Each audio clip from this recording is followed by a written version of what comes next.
오늘부터 새로운 말씀 시리즈를 좀 나누기를 원합니다. 타이틀은 마음에 심는 복음 이야기예요. 마음에 심는 복음 이야기. 왜 우리가 어렸을 때 할머니, 할아버지가 들려주는 그 옛날 이야기가요. 시간이 한참이 지나고 내가 다 장성했음에도 불구하고 아련한 추억으로 잊혀지지 않고 기억되는 이야기들이 왜 있지 않습니까? 혹시 그런 이야기 아세요? 자꾸 울면 너 망태기 할아버지가 데려간다? 그 망태기 할아버지 아세요? 망태기 할아버지? 그러면 뚝 그쳤어요, 제가 울음을. 이렇게 기억에 남는 이야기들이 참 많습니다. 저는 요즘도 아이들이 아무리 봐도 얘네들이 잠들 것 같지 않으면 가끔씩 이야기를 들려줘요. 어떤 때는 무서운 이야기, 어떤 때는 재미난 이야기. 대표적인 게 이거예요. 찹쌀떡 사리요, 메밀묵. 이게 무서운 거나 재밌는 거나 끝은 항상 이렇게 끝나요.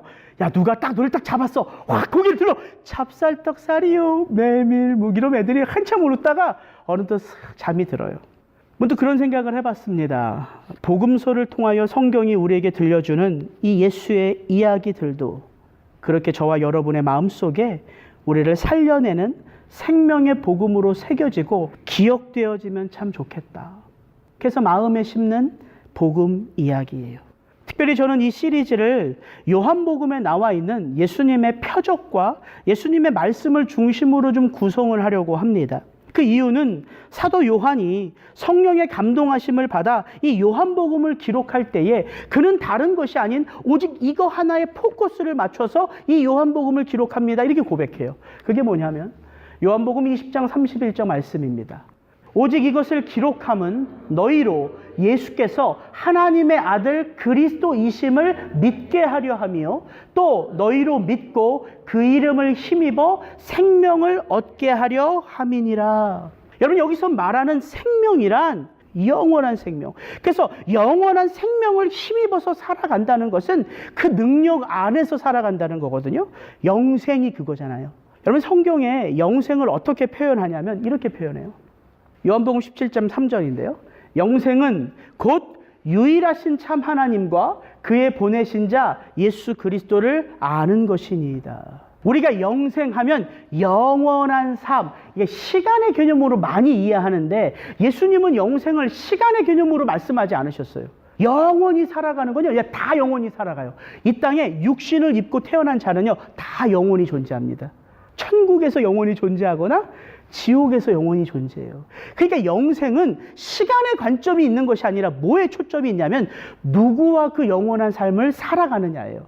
여기에 초점이 있는 거예요. 근데 제가 이 요한복음 17장 3절을 읽을 때마다 분명히 사도 요한이 예수님의 하신 말씀을 기억해내며 이 요한복음을 썼을 때에 위와 같이 쓸 수 있었다는 거죠. 영생은 곧 유일하신 참 하나님과 그의 보내신 자 예수 그리스도를 믿는 것이니이다. 이렇게 기록할 수 있음에도 불구하고 이렇게 기록하지 않아요. 영생은 곧 유일하신 참 하나님과 그의 보내신 자 예수 그리스도를 아는 것이니이다. 이렇게 표현해요. 여기에 이유가 있는 것 같아요. 신앙이란 믿음으로 시작해서 알을 체험하는 거예요. 우리가 예수 그리스도를 믿을 때는 알고 믿는 게 아니에요. 믿음을 선물로 주셨기 때문에 믿어지는 거예요. 우리가 하나님을 다 알 수 없거든요. 그래서 믿음으로 시작할 때에 그 믿음을 그분께서 나에게 선물로 주시면 그 믿음을 통하여 이제는 우리의 삶 속에 뭐가 체험되어져요? 그분을 아는 것이 체험되어진다는 거예요. 그분의 사랑이 어떤지, 그분의 능력이 어떤지, 그분의 나를 향한 계획이 어떤지 이렇게 믿음을 통해서 알므로 나아가는 것이 신앙이라는 거죠. 그래서 히브리서 11장 믿음장을 보면 재밌게 이렇게 표현해요. 믿음은 바라는 것들의 뭐라고요? 실상이요. 보지 못하는 것들의 증거니 선진들이 이로써 증거를 얻었느니라. 믿음으로 시작하는데 어떻게 된다고요? 본다고요. 믿음으로 시작했는데 어떻게 된다고요? 증거가 된다고요. 누구에게 증거가 된다고요? 믿음이 주어져서 바라볼 수밖에 없었던 그 하나님의 인정하심을 받는다는 거예요. 그래서 우리 믿음의 선배들이 선진들이 이로써 증거를 받았느니라, 이 말은 인정을 받았느니라 이 뜻이에요. 그래서 주일날 시작되는 마음에 심는 복음 이야기, 또 수요일날 지난주부터 시작된 히브리서 11장 믿음장 강해는요 이렇게 연결되어져 있는 거예요. 왜냐하면 저와 여러분들에게도 우리 믿음의 선배들처럼 이 땅에서 싸워야 할 그 동일한 영적 싸움이 주어져 있기 때문이에요. 그래서 그들의 삶이, 그들의 삶 속에 나타나는 하나님의 능력이 동일하게 우리의 삶에도 나타날 때에 우리는 이 땅에서 승리하는 주의 백성이 될 수 있는 것이지요. 저는 아무쪼록 매주 선포되는 이 주일 메시지가 여러분에게 어떤 신학적인 의미를 전달하거나 혹은 지식적인 만족을 주는 것에 목적이 있는 것이 아니라 여러분에게 마치 그 옛날 이야기가 아직도 내 마음에, 내 생각 속에 머물러 있는 것처럼 그렇게 복음 이야기가 재밌게 들려오기를 축복합니다. 그래서 함께 이 말씀을 진행해 나가면서 내가 너에게 말한다. 낫고자 하느냐? 이렇게 이 말씀을 들을 때 나도 모르게 예, 아멘. 제가 낫고자 합니다. 이게 무슨 말이에요? 그 이야기 속에 내가 들어가 있는 거예요. 내가 너에게 생수를 주리라. 예, 주님, 제가 목마릅니다. 이것이 이번 시리즈 설교의 제 목표예요. 여러분의 마음속에 어떤 신학적인 의미나 어떤 지식적인 깨달음이 아니라 그 말씀 속에 내가 동화되어져서 예수 앞에 서 있는 바로 그 사람이 내가 되어져서 그렇게 예수님을 만나는 그 은혜가 계속되어지기를 주의 이름으로 축복합니다. 오늘은 그 첫 번째 시간으로 한밤중에 예수님을 찾아온 니고데모의 이야기입니다. 요한복음 3장을 열면 만나는 한 사람이 있습니다. 그 사람의 이름은 니고데모예요. 성경은 그를 이렇게 소개합니다. 바리새인 중에 니고데모라 하는 사람이 있으니 유대인의 관원이라. 너는 이스라엘의 선생으로서. 이 요한복음 3장이 토리 속에 소개되는 니고데모는요, 바리새인입니다. 그리고 유대인의 관원이에요. 이 말은 유대의 최고 의결 기관인 산헤드린 공회의 한 사람이라는 거예요. 그리고 그는 랍비, 선생이었습니다. 이건 당시의 니고데모를 표현하는 말이고요. 오늘날의 관점으로 이렇게 한번 바꿔서 풀어봤어요. 니고데모는 이런 사람이에요. 그는 시대를 분별할 줄 아는 학식과 지성이 있는 사람이에요. 그는 사람들로부터 존경을 받는 신분과 이미 이룬 업적이 많아요. 그래서 부러움의 대상이에요. 뿐만 아니라 그는 자기 스스로는 내가 매일매일 하나님의 말씀을 따라 거룩한 삶을 살고 있다고 하는 자부심이 있는 사람, 바로 그가 니고데모예요. 한마디로 최고의 엘리트요, 모든 것을 이루어낸 바로 그런 사람입니다. 그런 니고데모가 왜 이 한밤중에 젊은 예수를 찾아왔고 그와 도대체 예수님은 어떤 대화를 나누고 계신지 한번 살펴보며 은혜를 나누기 원하는데요. 오늘 이야기의 주제는 born again이에요. 거듭남, 다시 태어남. 근데 여러분, 이 거듭남의 주제는요, 오늘 이렇게 제가 30분 설교해서 다 이해할 수 있는 내용이 아니에요. 왜냐하면 예수님도 이렇게 니고데모에게 얘기해 줬어요. 육으로 난 것은 육이요, 성령으로 난 것은 영이니 바람이 임의로 불매 내가 그 소리를 들어도 어디서 오며 어디로 가는지 알지 못하나니 성령으로 난 사람은 다 이러하니라. 이게 무슨 말이에요?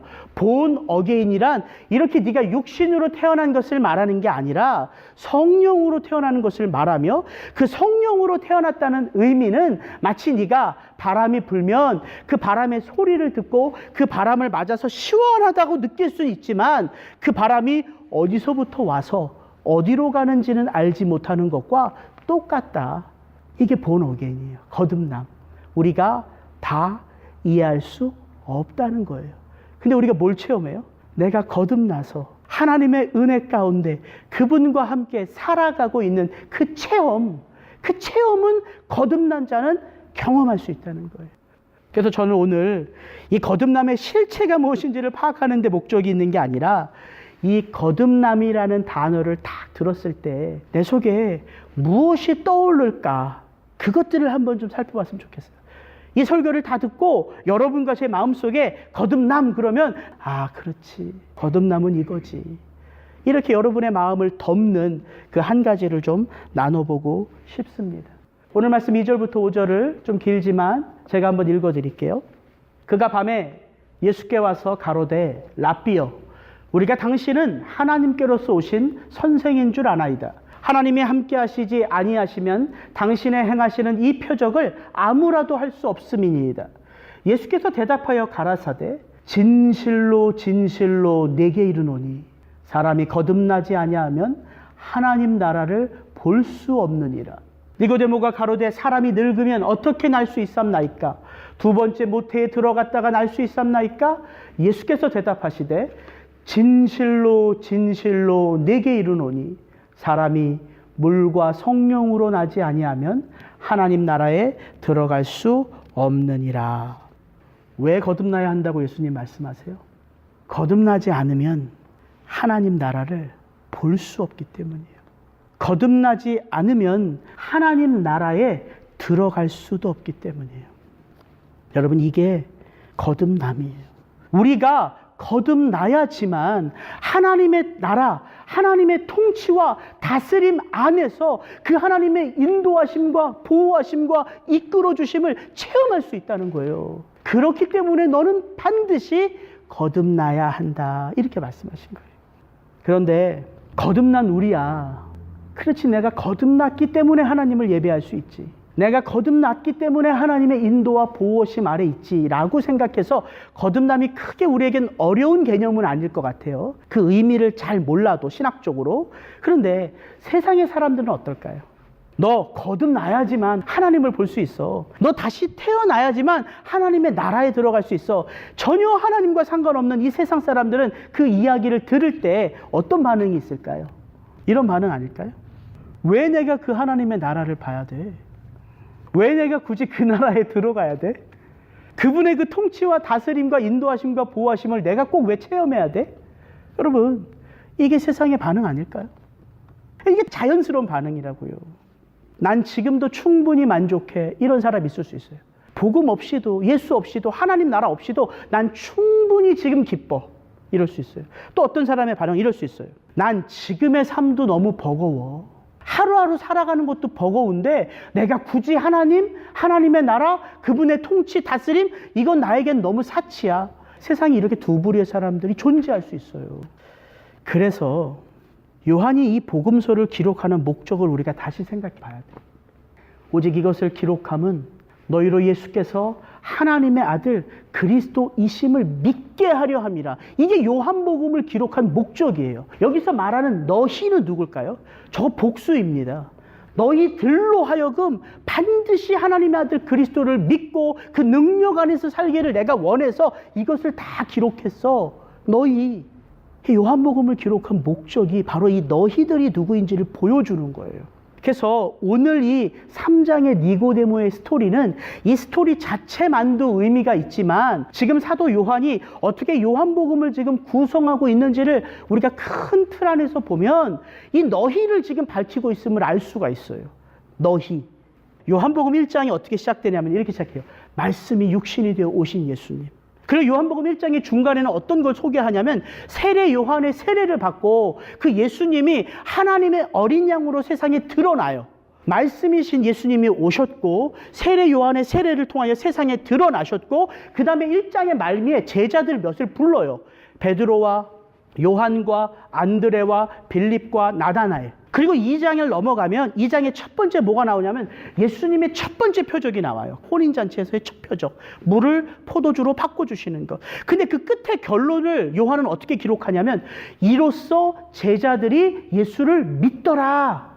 혼인잔치의 표적은요, 좋은 포도주를 공급하는 데 목적이 있는 게 아니라 불러내신 제자들로 하여금 믿음을 갖게 하심이에요. 그리고 2장을 가면은 성전을 정화하세요, 예수님이. 이 성전의 주인이 누구인지를 보여주는 거예요. 그리고 나서 3장, 4장, 5장, 6장에 예수님이 쭉 표적을 행하시는데 우리가 만나는 첫 번째가 누구냐면 니고데모예요. 4장에 가면 사마리아 수가성 여인, 5장에 가면 베데스다 연못에 38년 된 병자, 6장에 가면 오병이어의 기적, 5,000명, 남자만 5,000명이나 되는 기적을 체험해요.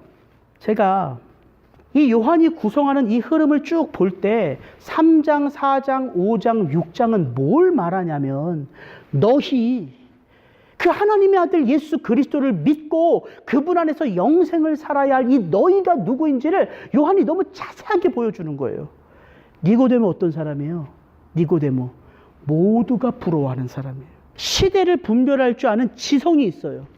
그래서 사람들에게 부러움을 받고 이 시대를 분별하면서 이 시대 속에 누가 정말 하나님이 보내신 자인가, 이 니고데모는 그것을 볼 수 있는 눈이 있었기 때문에 한밤중에 예수를 찾아왔어요. 그 이름이 밝혀지는 데 있어서 전혀 부담이 없어요. 왜? 모든 사람들이 부러워할 자였기 때문에. 그래서 3장에 넘기자마자 니고데모라는 이름이 나와요. 4장의 수가성 여인은 어떤 여인입니까? 이 여인은 이름을 밝히지 않아요. 내세울 게 없어요.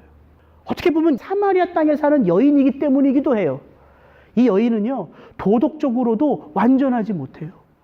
모든 사람들이 이른 아침이나 늦은 저녁에 물을 뜨러 우물가를 찾는데 이 여인은 모든 사람들의 눈을 피해서 한낮에 우물가를 찾아와야 돼요. 이 여인은요, 세상을 분별하는 지성이 없어요. 아니, 세상을 분별하고 싶은 마음도 없어요. 하루하루 살아가는 것이 벅차요. 누구를 내가 의지해서 살아가야 되는지 이 여자는 너무나 그게 벅차요. 5명의 남자한테 버림을 받았거든요. 그래서 이 여인의 이름을 기록할 필요가 없어요. 그럼 요한복음 4장의 스토리는 어떻게 시작해요? 이 여인이 예수를 찾아왔다고요? 그렇게 시작 안 해요. 예수님이 이 여인을 찾아갔다고 시작이 돼요. 38년 된 병자의 이야기, 5장을 넘어가 만나는 베데스다 연못. 이 베데스다란 뜻이요, 자비의 못이란 뜻이에요. 은혜와 자비가 있는 곳이 베데스다예요. 왜냐하면 여기에는 아주 전설처럼 내려오는 이야기 하나가 있기 때문이에요. 뭐냐면 물이 동할 때 가장 먼저 그 연못에 뛰어드는 바로 그 사람이 고침을 입었다는 전설이 내려와요. 그래서 베데스다라는 이름이 붙여진 것 같아요. 그래서 이 베데스다 못에는 수십 종류의 병자들이 다 같이 몰려들어요. 왜? 물이 동할 때를 기다렸다가 먼저 들어가려고, 낫고자. 이 스토리는 베데스다란 못에 있어야지만 은혜가 임하고 베데스다란 못에 있어야지만 하나님의 자비를 받는다, 이런 게 아니라는 거예요. 왜냐하면 이 베데스다 못은 은혜의 못인데 거기는 은혜가 없어요. 모든 병자들이 서로가 어떤 대상이에요? 경쟁자예요. 먼저 뛰어들어야지만 그 한 사람만 치유를 입으니까 거기는 은혜와 자비가 없는 곳이에요. 그곳에 38년 동안 누워 있었던 그 병자 앞에 예수님이 서세요. 그리고 이렇게 물어요. 내가 낫고자 하느냐? 근데 그 사람이 어떻게 대답해요? 예, 주님, 제가 낫기를 원합니다. 이런 대답을 못해요. 대답을 못해요. 왜냐하면 38년 동안 그 사람의 마음속에 있었던 낫고자 하는 마음들은 점점 어떻게 돼요? 의미 없는 소망으로 사그러들었기 때문이에요. 38년 동안 낫고 싶었다니까요. 그래서 그 베데스다 못을 떠나지 못해서 결국은 거기서 빌어먹는 거지가 되었어요. 그러니까 예수님이 나타나서 낫고자 하느냐? 예, 주님, 제가 낫겠습니다 하면 일어날 텐데 그렇게 대답을 못해요. 먼저 들어가고 싶은데 저보다 먼저 들어가는 사람들이 있어서 제가 이런 모양으로 있습니다, 이렇게 대답해요. 3장의 니고데모, 4장의 사마리아 여인, 5장의 베데스다 못에 38년 된 병자, 누구를 말하는 것입니까? 이 세상에 속한 모든 이들을 말하는 거예요. 요한은 지금 그렇게 이야기를 전개해 가고 있는 거예요. 아무리 지성으로 뛰어나고 아무리 세상을 분별하고 아무리 부러움의 대상이고 아무리 많은 것을 취하고 있고 아무리 많은 것을 알고 있어도 무엇이 발동해요? 호기심이 발동해요. 더 나은 삶에 대한 호기심. 그래서 이 니고데모가 그 한밤중에 예수를 찾아오는 거예요. 근데 이 세상에는요, 시대를 분별하여 정말 가치인 것을 찾아가는 사람이 있는 반면에 전혀 그와 같은 삶을 살지 못하는 자들이 있죠. 하루하루가 벅차고 하루하루가 힘들어서 그냥 이 하루 내가 잘 보냈으면 좋겠다고 생각하는 사람, 그 사람들은 하나님이 그냥 두지 않으시고 어떻게 한다고요? 찾아간다고요. 그 마음의 소망이 다 사라져서요, 삶이라는 것이 곧 소망이거든요. 우리가 살아있다는 게 소망이잖아요. 왜? 영광스러운 저 천국을 바라볼 수 있기 때문에. 근데 이 땅에 보면 소망 없이 살아가는 사람들이 많아요. 소망이 다 죽어져 있어요. 근데 그런 자들을 예수님이 어떻게 한다고요? 찾아가신다고요. 다시 그 소망을 부릴 듯 새롭게 하시기 위하여. 사도 요한은 요한복음을 한 장 한 장 기록하면서 왜 우리가 예수를 만나야 하고 왜 우리가 거듭나야 하는지를 우리에게 들려주는 거예요. 예수님이 친히 이 땅에 육신의 몸을 입고 오셨어요. 친히. 왜? 우리가 서로 아무리 그 하나님에 대해서 말해줘도 믿지를 않기 때문에. 슬픔, 두려움, 의심이 이 죄된 세상에 살아가는 사람들의 본질이에요. 의심이에요. 믿지를 못해요. 그래서 누가 오셨어요? 하나님이신 예수님이 이 땅에 친히 육신의 몸을 입고 오셔서 우리에게 말씀하시는데 어떻게 말씀하세요? 진실로 진실로예요. 요한이 이 표현을 너무 잘 써요. 예수님이 말씀하신 것 중에 중요하다고 생각하는 것은 다 저 표현을 써요. 진실로. 이게 무슨 말인지 아세요? 헬라어로? 아멘이란 뜻이에요. 그러면 아멘이 무슨 뜻일까요? 우리 왜 기도할 때 아멘으로 맞춰요? 아멘. 확실하다는 뜻이에요. 그 뜻은. 아멘은 확실하다. 하나님이 아멘이세요. 예수님이 아멘이세요. 그분 자체가 확실해요. 변치 않으세요. 변개하지 않으세요. 처음부터 마지막까지 한결같으세요. 그래서 우리가 그분의 이름으로 기도하면 그것은 반드시 성취되는 거니까 그 믿음의 반응으로 우리는 아멘하는 거예요. 그렇게 될 것을 믿습니다. 목사님의 그 말씀 가운데 선포되는 그 예수님이 나의 삶에도 주님이심을 제가 믿습니다. 선포합니다. 아멘이에요. 이게 아멘. 예수님이 아멘이신데, 그분 자체가 아멘이신데 말을 하는데, 내가 정말로 이것은 반드시 이루어지고 반드시 이루어지고. 왜 예수님이 이렇게 붙여요? 이것이 우리의 신앙의 시작이기 때문이에요. 반드시 네가 거듭나야 된다. 너는 반드시 다시 태어나야 된다. 여러분, 예수님의 이 마음의 간절함을 여러분이나 제가 느끼셨으면 좋겠어요. 이 한마디를 통해서도. 예수님이 그러면 어떻게 거듭나야 되는가 이야기하면 물과 성령으로 거듭나야 된다. 근데 이 물과 성령으로 거듭난다는 의미를 이 니고데모는 어떻게 봤냐면, 이 거듭나다라는 헬라어가 두 가지 뜻이 있어요. 무슨 뜻이냐면 이 아노덴이란 말인데, 아노덴 다시란 뜻이 있어요. 이거는 말 그대로 다시. 그러니까 이 니고데모는 이 말을 어떻게 이해했냐면, 내가 예수님 이렇게 육신으로 태어났는데 어떻게 다시 모태에 들어가서 또다시 태어날 수 있습니까? 다시라는 의미로 받은 거예요. 한 번 육신은 끝인데. 근데 이 아노덴이라는 말에는 다시라는 말만 있는 것이 아니라 어떤 뜻이 있냐면 위로부터라는 뜻이 있어요. 위로부터. From above. again 다시 태어나는 게 아니라 위로부터 난다. 예수님은 이 말씀을 하시는 거예요. 거듭난다는 것은 네가 다시 어머니의 모태에 들어가는 것이 아니라 물과 성령으로 하나님께서 너를 다시 새롭게 태어나게 하신다라는 의미예요. 물과 성령으로. 여러분, 이 물과 성령이란 말을 신학자들은 여러 의미로 해석하는데, 오늘 이 시간엔 이걸 복잡하게 생각하지 않고 거듭남의 모습이 뭐냐면, 물은 성경에서요 씻음을 상징해요. 씻음.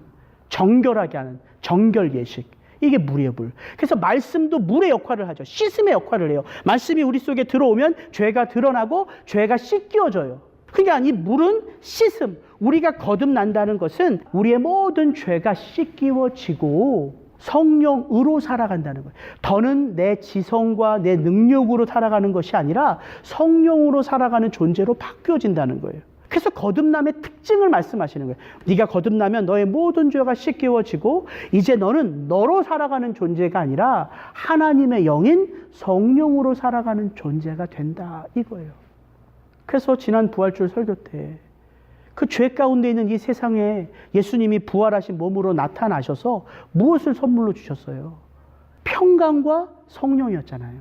평안할지어다 십자가로 평안을 이루시고, 그 십자가 안에서 죄가 씻겨주고 거듭난 우리들에게 성령을 선물로 주셔서 성령으로 살아가라 말씀하신 거예요.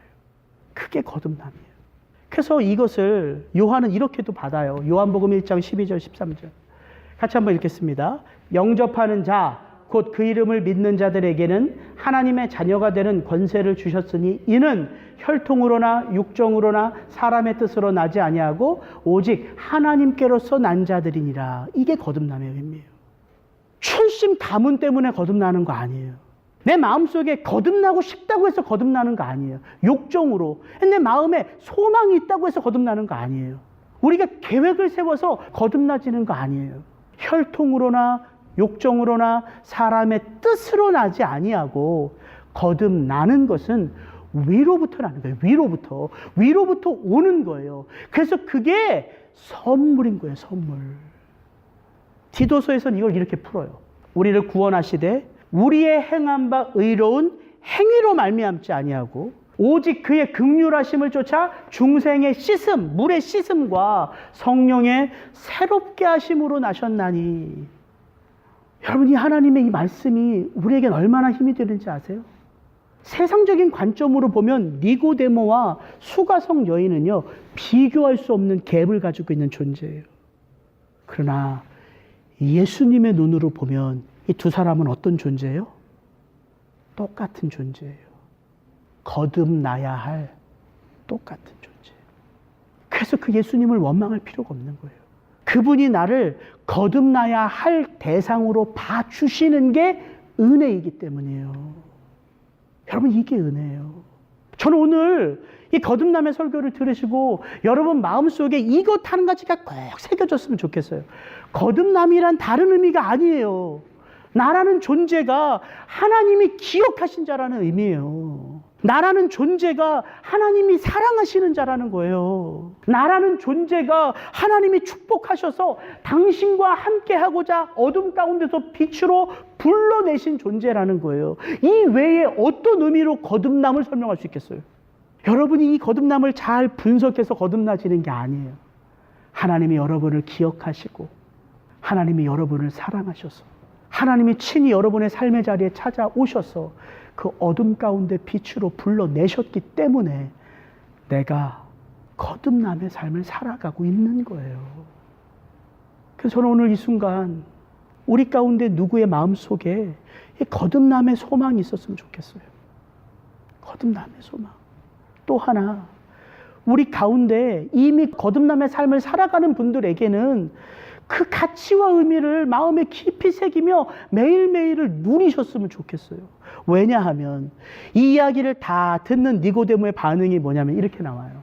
어찌 이러한 일이 있을 수 있나이까. 이게 오늘 제 제목이에요. 세상에 이런 일이. 세상에 이런 일이라는 프로그램이 있더라고요. 네, 세상에 이런 일이. 여러분, 세상에서도 드문 일들 속에 사람들이 호기심이 있어도 그걸 프로그램으로 만들 정도예요. 프로그램으로. 근데 거듭나는 일은 단지 세상에서 보기 힘든 일을 말하는 게 아니라 이 세상에서 사람의 힘으로는 할 수 없는 그 일을 아버지가 나를 통하여 하셨다는 거예요. 세상에 이런 일이 어디 있어요? 요한은 요한복음 3장 14절 15절에서 물과 성령으로 거듭나는 그 일이 이렇게 일어난다고 말합니다. 모세가 광야에서 뱀을 든 것 같이 인자도 들려야 하리니 이는 저를 믿는 자마다 영생을 얻게 하려 하심이라. 출애굽을 한 이스라엘 백성들이요, 출애굽을 하고 나서 하나님을 원망하기 시작했어요. 하나님을 원망함과 동시에 그 광야에 불뱀이 나타나서 사람들을 물어요. 그 사람들이 죽어가요. 그래서 이스라엘 백성들이 회개하죠. 그리고 모세에게 부탁해서 하나님께 아뢰어달라고 고백해요. 하나님이 모세에게 이렇게 말씀하세요. 여호와께서 모세에게 이르시되 불뱀을 만들어 장대 위에 물린 자마다 그것을 보면 살리라. 모세가 놋뱀을 만들어 장대 위에 다니 뱀에게 물린 자마다 놋뱀을 쳐다본 즉 살리라. 놋으로 뱀의 형상을 만들어서요, 그것을 이렇게 높이 들었어요. 그리고 진짜 죽어가는 사람들이 그 놋뱀을 바라보면 살아나요. 그 일들이 구약에 있어요. 이 일들이 뭘 말하는 거예요? 다른 건 말하는 거 아니에요. 예수님의 십자가가 들려워져야지만, 그 십자가가 들려워져야지만 우리에게 거듭남의 일들이 일어나는 것을 말하는 거예요. 그래서 구약의 모든 이야기 속에는 다 예수 그리스도를 우리가 풀어낼 수 있는 거예요. 여러분, 이 놀라운 가치가 여러분의 삶 속에 일어났어요. 왜? 예수님이 십자가에서 죽으셨고 부활하심으로 우리는 거듭난 주의 백성이 되었기 때문에. 그 거듭남은 마침이 아니라 시작이에요. 그래서 우리가 열매 맺는 삶으로 이제 자라가야 되는 거예요. 우리가 자라가야 돼요. 우리가 자라가기 위해서 뭐가 필요해요? 복음의 메시지들이 필요한 거예요. 복음의 이야기들이. 그래서 이제 다음 주부터, 오늘은 서론격이고 다음 주부터 이렇게 하나하나의 이야기 속에 담겨진 복음들을 우리가 듣고 마치 옛날 이야기처럼 편안하게 우리의 마음에 새기는 그런 은혜가 있기를 축복합니다. 여러분은 하나님이 기억하시는 자예요. 하나님이 사랑하시는 자예요. 하나님이 어둠 가운데 불러내어 빛 가운데 함께 하시는 하나님의 자녀들이라는 사실입니다. 이 가치를, 이 의미를 여러분 마음속에 좀 풍성하게 누리시게 되기를 주의 이름으로 축복합니다. 같이 기도하시겠습니다.